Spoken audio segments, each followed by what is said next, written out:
Welcome to a Kelly Files special, A Question of Leadership.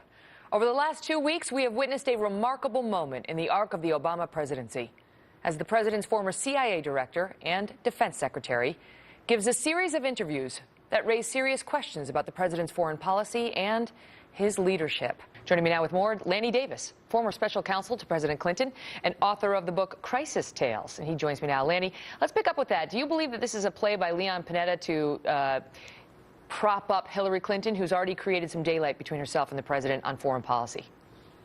No, I think he's, I worked with him briefly when I was at the White House. He's an honest man speaking his mind, but I think the prior observer had a bit of a partisan interpretation to this whole thing.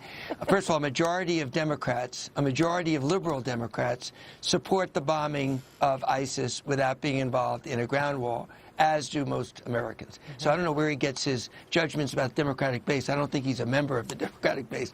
Secondly, it's easy in hindsight to say that President Obama should have supported the Syrian moderate opposition at the time that Panetta urged him to, as did Secretary of State Clinton.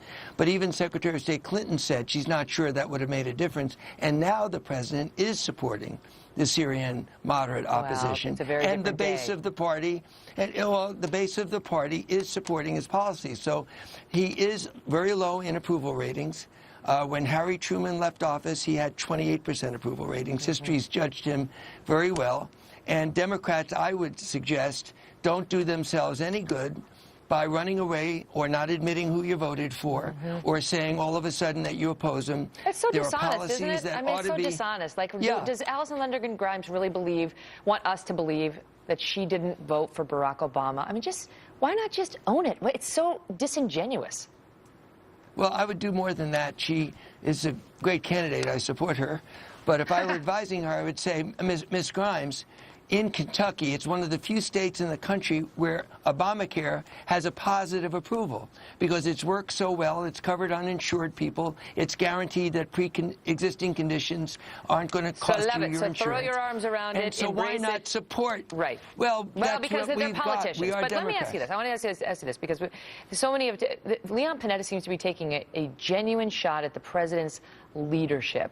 Do you think he has a point at all there? Well, I certainly think that there is a point, and I've said it myself, that President Obama has not been a great communicator. His communication shop has failed to get out in front of stories. Even on explaining ISIS, it took a long time for him to depart from the JV to the varsity, that ISIS is a threat to our homeland, and that's why the Democratic Party base supports the bombing and the obliteration of ISIS. But he is slow on communicating his policies, and I think his disapproval ratings have gone up because there's a great gap, for example, on the things people like about Obamacare.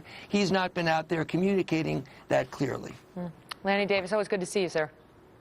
Thank you. Thank you, Megan. Up next.